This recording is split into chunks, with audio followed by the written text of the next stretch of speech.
안녕하세요. 한결같은 언니입니다.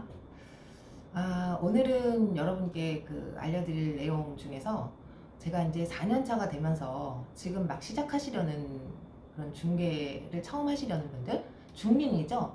중개를 처음 하시는 분들, 중린이들을 위해서 그래도 4년 차 정도 된 사람이 먼저 해보고 알려드리는 중개 기법에 관해서 말씀을 좀 드려보려고 해요. 사실 우리가 그냥 이론적으로 배웠던 내용 말고도 중개에서는 단 한 건도 같은 계약이 없거든요. 그렇기 때문에 그 사이사이에서 생기는 아주 그 미세한 그런 차이들이 굉장히 많이 있어요.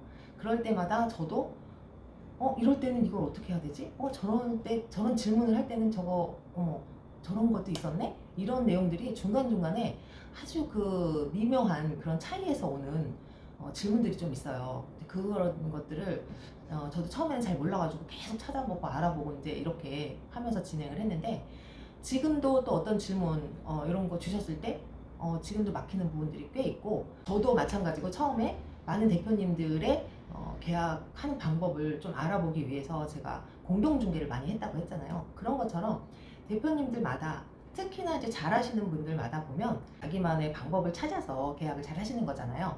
근데 이분한테 나하고 맞는 점이 있고, 또 이분한테 배울 나하고 좀 맞는 점이 있고, 이분하고 또 이런 어떤 그런 부분을 좀 믹싱을 해가지고 내 거화를 만드는 게 굉장히 중요하죠. 근데 그러기 위해서는 사실 내가 어떻게 했을 때 계약을 잘하는지 연습을 또 많이 해보고 계약을 해봐야 또 알아요.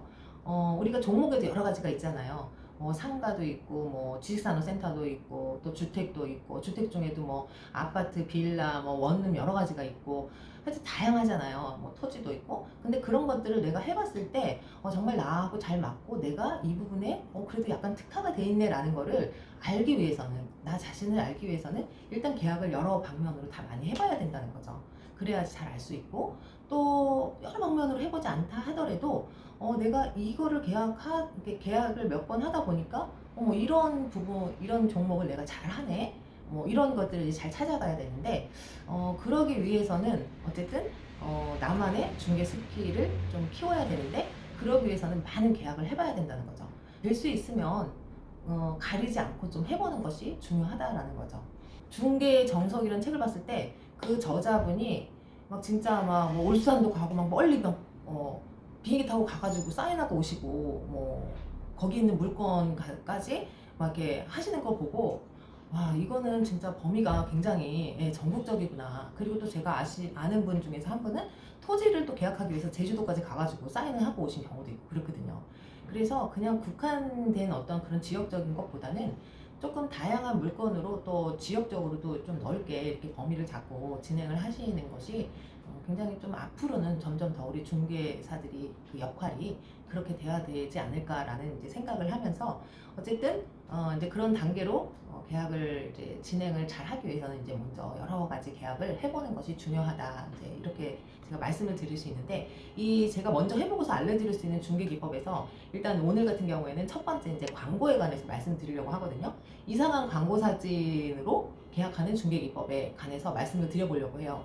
보통 보면은 사진을 굉장히 잘 찍어야 된다라고 교육을 많이 하시거든요.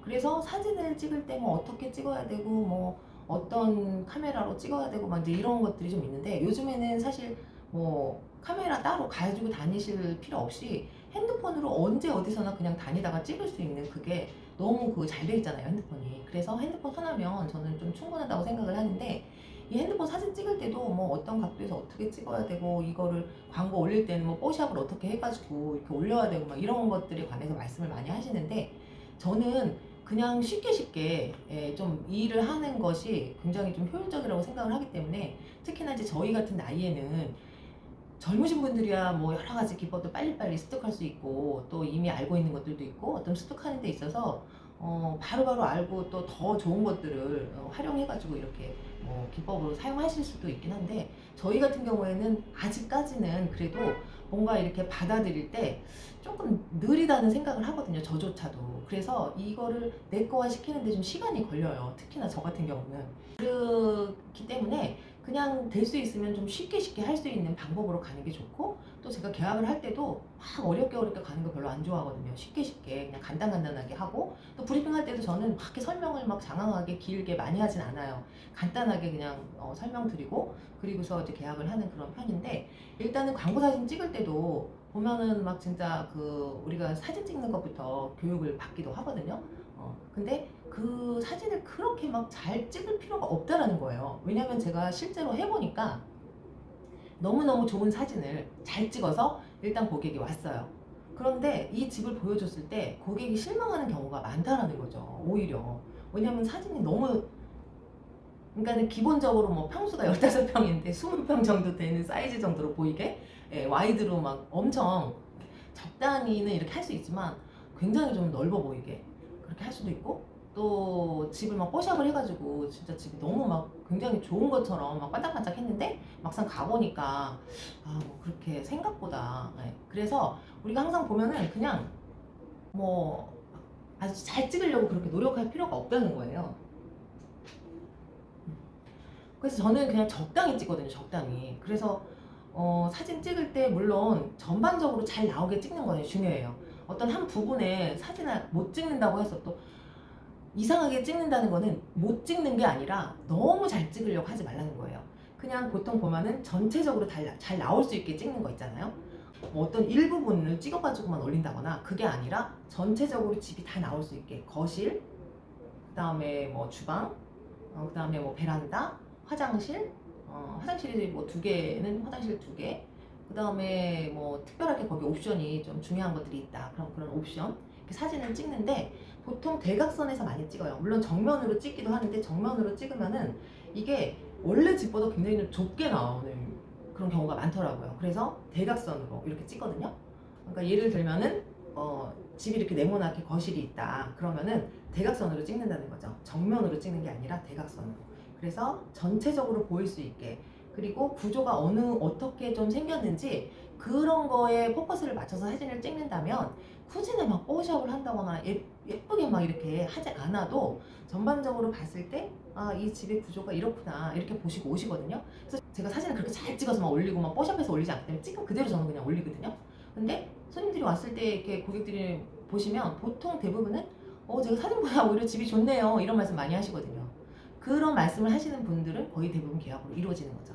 그래서 굳이나 대신에 이제 사진 찍을 때는 불은 다 켜줘야 돼요. 어두운 상태로 찍으면은 그 집이 어둡게 나오기 때문에, 집은 항상 밝게 나오는 것이 좋기 때문에 막 따로 뽀샵을 막 이렇게 잘할 필요는 없지만 기본적으로 이 집이 원래의 모습을 그대로 잘 보일 수 있게 그렇게 찍어야 되기 위해서는 사진은 그러니까 불은 기본적으로 다 켜야 돼요. 그래서 가서 사진 찍을 때 공실일 경우는 뭐 사진 찍기 굉장히 좋죠. 근데 만약에 이제 현재 거주 중인 그런 집에 가서도 미리 말씀을 드리고 양해를 구하고 불을 다 킨 상태에서, 네, 이제 각도를 맞춰가지고 전반적으로 이 집의 구조가 어떻게 생겼겠구나라는 거를 이렇게 이제 밝게 찍은 상태에서 올려주시면 된다는 거죠. 그러니까 사진에서 깨끗하게 나와서 이제 했는데 막상 와보니까 집도 더 넓고 상태도 괜찮은 것 같아. 그러면 오히려 신뢰감을 갖더라고요. 그래서 저는 대부분 사진에 있는 집을 계약하는 경우가 많아요. 대신에 중요한 건 좋은 집을 찾아야겠죠. 제가 늘 말씀드리는 거, 좋은 매물을 찾아야 된다는 거. 정말 별로 안 좋은 집을 막 이렇게 찍어서 올렸을 때는 당연히 의미가 안 오죠. 그러니까 좋은 매물을 찾아서 사진을 너무 과장되게 그렇게 하지 마시고 원래대로, 그대로 이렇게 여러 가지 구조만 나올 수 있게끔 그렇게 사진을 밝게 찍어서 올리시면 된다는 거예요. 그러면 거의 그걸 보고 오신 분들은 그거를 계약하는 그런 확률이 높다는 거죠. 그래서 저는 이 광고 사진 올릴 때 그 사진 찍는 법에 관해서는 이렇게 너무 잘 찍어서 올리지 않는 것이 포인트다라는 걸 말씀드리고 싶어요. 그래서 어떻게 보면은 좀 이상한 광고 사진법이다 이렇게 표현할 수도 있긴 하지만 저 같은 경우에는 그게 잘 맞다라는 거죠. 그래서 여러분들도 뭐 사진을 잘 찍어야 된다라는 어떤 그런 부담감을 너무 갖지 마시고 시작하시는 분들 말씀드리는 건데요. 너무 부담 갖지 마시고 정말 밝게 전반적으로 구조가 잘 나올 수 있게 좋은 집을 찾아서 사진 찍어 올리시면 분명히 계약으로 이루어진다는 거죠. 네, 그거를 꼭 말씀드리고 싶었습니다. 그래서 부담 갖지 마시고 그렇게 시작을 해보시면 좋을 것 같아요. 그래서 오늘은 제가 먼저 해보고 알려드리는 중개기법 첫 번째, 이상한 광고 사진 찍기. 요거 첫 번째로 알려드렸는데요. 방법 활용을 잘해서 계약으로 또 이끌어 보시기 바랍니다. 감사합니다. 한결같은 언니였습니다.